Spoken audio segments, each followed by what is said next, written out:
Major layoffs in Silicon Valley. Google's parent company, Alphabet, announcing today it will cut 12,000 positions. That is 6% of its workforce. The tech giant's biggest ever round of layoffs come during the same week that Microsoft and Amazon also announced job cuts. Nationwide, companies are cost-cutting amid concern about a slowing economy and pending recession. What we're seeing overall is a basic market recalibration, where employers are saying we hired a bunch of people during COVID, we're laying people off. Now we're trying to see what's going to happen in the event there's a recession. It's terrible news if you're the one who gets laid off. Does this mean that the Fed is going to be getting towards its goal of tamping down inflation?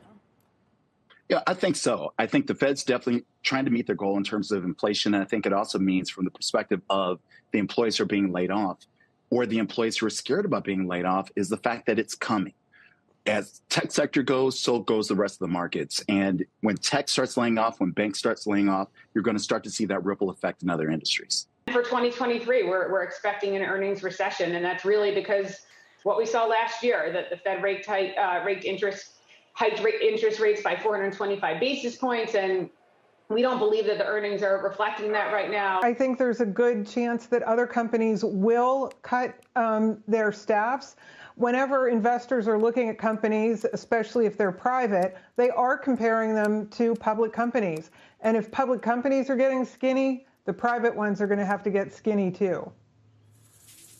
Yeah, the question is how much more skinny will they be and how much more would the market reward them getting skinnier? Again, we hate to see anybody losing their job, but at the same time, they seem to be telling us a pretty big story about where they see either the economy going or, to Dom's point, they messed up. 2023 follows a volatile 2022, which was also marred with layoffs by the thousands across major tech brands. Just a few weeks into the new year, but the list of tech companies cutting jobs as recession fears loom large is only getting bigger. The announcement of Google laying off employees came shortly after tech company Microsoft announced that it will be laying off 10,000 employees this year. Before Microsoft, Mark Zuckerberg-owned Meta also announced that it will fire 10,000 employees soon. You see, the escalating trend of big tech companies laying off staff is already in sight. If we do enter a recession, what are the signals one should look for? What would the impact be on equity, Bitcoin, and the economy? In today's video, Lyn Alden shares her viewpoint on whether a recession is looming or not. She also talks about mass tech layoffs and how a recession can affect Bitcoin prices. So, stay tuned till the end to know more details. And for more videos on crypto, the market, and economy, be sure to hit that subscribe button. Let's dive into the video now. This recession has impacted higher wage workers more, actually. So there's been a shortage in things like, say, food workers, and a lot of people losing their jobs are like tech workers, Silicon Valley workers. A lot of those people have severance packages, and so they don't go and apply for unemployment right away. And so it doesn't necessarily show up in the, say, initial unemployment claims data as quickly as it would if people in the working class or the lower half, the middle income class gets laid off. And so I think that can slow down how that shows up in the data. That kind of gives you a good sine wave of is the economy expanding or is it contraction, especially the manufacturing side of the economy. So services tend to be more recession resistant, right? So hospital workers don't generally get fired in a recession, for example, whereas say manufacturers often do. You often have that more cyclical type of slowdown. So one is I'm looking at those more cyclical aspects of the economy. I also then look at things like freight index, like how much stuff's being transported around, because that impacts how many drivers you need. That impacts warehouse usage, all sorts of things like that. So I look at that kind of chain of behavior there. I also look at unemployment. So historically in the U.S., if unemployment rises by 50 basis points, meaning 0.5%, like if you go from 4% unemployment to 4.5% unemployment, if you get that much, it never stops there. It just keeps going up for a period of time. And then you kind of get this like spiral into recession. Now, maybe, they're kind of expecting this time's going to be different. If you look at the Fed models, they're expecting higher unemployment. I'm looking forward now to 2023 to see if we start to get more unemployment rate ticking up. It's been a tough month for people who work in tech after a series of massive layoffs. Lyn highlights how this recession is impacting higher wage workers more especially the Silicon Valley workers. The tech industry was hit particularly hard in 2022, with nearly 1,000 companies worldwide shedding more than 70,000 jobs, including major players like Amazon, Microsoft, Meta, Twitter, and Intel. The announcement of Google laying off employees came shortly after tech company Microsoft announced that it will be laying off 10,000 employees this year. The layoffs at Microsoft arrive in response to macroeconomic conditions and changing customer priorities. Before Microsoft, Mark Zuckerberg-owned Meta announced that it will fire 10,000 employees soon. Bracing for possible recession and slowing sales growth, Amazon is poised to kick off a new round of deep job cuts. Vox Media is laying off employees, according to the Vox Media Union. Coinbase, a cryptocurrency trading platform, also announced it will lay off 950 people. It is being assumed that the main reason why tech companies are opting to lay off thousands of staff members is because of the speculated recession which is set to hit the United States and Europe in 2023. As Lyn explained, unemployment rates bottom out and begin to move higher ahead of a recession in a highly reliable pattern. When this shift occurs, it signals the onset of a recession in about 8 months. She also highlights that this data is not going to be seen in the unemployment report soon, as white-collar workers are paid severance pays.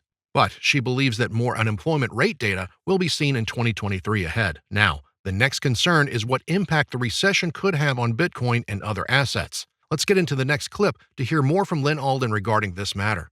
Before going ahead, be sure to like and share. As we've seen, the whole crypto industry was just heavily intertwined and indebted. So that's the speculation pressure poured out. Things blew up. Obviously, Bitcoin got impacted by it, even though it wasn't at the heart of that whole thing. And so that's all been negative. Generally, if you look historically at Bitcoin's price action, it does follow global liquidity very closely. And so as liquidity pulls out, Bitcoin's done poorly. It's even done more poorly than I thought because some of the industries were so like FTX blowing up this spectacularly was not really on most people's radar, for example. And so that's all done very poorly. If we go look at 2023, I think instead what we're going to see is a story about corporate earnings starting to get weaker, right? So some of them might get negative, but other ones might just not grow or might shrink a little bit that year. And so that's likely to put ongoing pressure on equities, not necessarily because their earnings multiple is going down anymore, but because their actual earnings are just not doing very well. On the other hand, that gives assets that are not valued for earnings a chance to do better. So things like gold or Bitcoin, where they're more like liquidity plays or anti-dollar plays than earnings plays. And so I do think that you could see, for example, a bottom in Bitcoin before you see a bottom in equities. I do think you could have a better year for gold than you do for stocks, for example.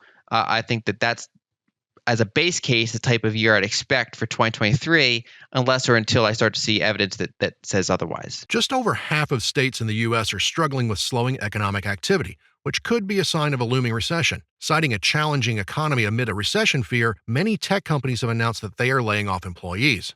These layoffs have had a ripple effect throughout the tech industry, as many workers who have been laid off are now struggling to find new jobs. The layoffs are also a reminder of the volatile nature of the tech industry and how it can affect the crypto industry. A dim outlook of the U.S. and global economy in 2023 was already not favoring the crypto volatility, but the recent headlines from CNBC detail Microsoft, Amazon, and financial technology companies laying off employees can put an additional pressure on crypto assets. And so I think this could be a longer, more grindy type of environment that's maybe less deep than people think. So a lot of people are afraid of like a 2008 repeat. The reason I'm not, at least not as a base case, is because if you look at 2008, the U.S. banking system was very, very weak. It was very levered. So banks had a very low exposure to safe assets, like cash reserves or treasuries, and they had a very high exposure to real estate loans, subprime, auto loans, just all types of riskier assets that can lose nominal value. And that all imploded pretty severely. In the decade that followed, banks are, if you look at a bank balance sheet, it looks the opposite of how they looked in 2008. So they're actually overexposed historically to treasuries and cash, and they're underexposed to loans. And so while they can take a hit, they're not like unscathed if there's a recession. I don't view banks as being like the epicenter of it, at least in the United States. European banks are on average not as strong in my view.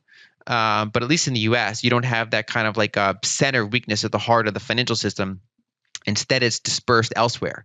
It's dispersed in kind of, any corporation that is marginal, and as its debt, servicing costs going up over time as it has to roll over its debt. And so, if you look at for example, the recession after the 2000 bubble, one is that bear market in equities grinded on for quite a while.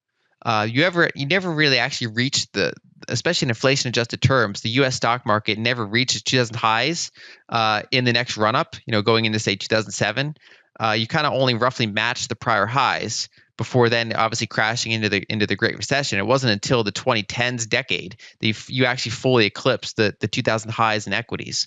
And the U.S. the recession in the U.S. after the dot-com bubble was a pretty shallow one. But it was very bad for asset prices, and the bear market in asset prices lasted a while. So I think you could get one like that potentially, where you have a more stagflationary type of recession. It's not a big bank implosion the way that 2008 was, but that asset prices instead of this like sharp V bottom and then straight up, they just kind of grind for like a while, sideways down. Maybe a year they go up, but then they don't get to their prior highs for a while. I think a lot of sectors are probably going to be like that, where, we could look back 5 years from now and it's like the market's kind of gone nowhere in a big choppy trading range for quite a while, at least for things like the S&P 500 and other things that kind of went into this environment expensive, and they're now kind of paying the price for how expensive they were. And as their earnings are chopping around and as their valuations are chopping around, they don't have that kind of feedback loop that drove them up to those highs to begin with. Lyn highlighted that crypto and assets could go up and down for a while. Bitcoin prices might get in an upward trend, but they won't be able to reach their all-time high, at least for a while. So what do you guys think? Are we in a recession? Are there going to be more layoffs ahead in 2023? How will a recession affect Bitcoin prices? And what does the 2023 economic outlook look like to you? Let me know your thoughts in the comment section below. For more videos on crypto, the market, and economy, be sure to subscribe to my channel. You can also hit that bell icon to never miss out on any video. Also, don't forget to like and share. I'll see you guys in my next video. Adios, and thanks for watching.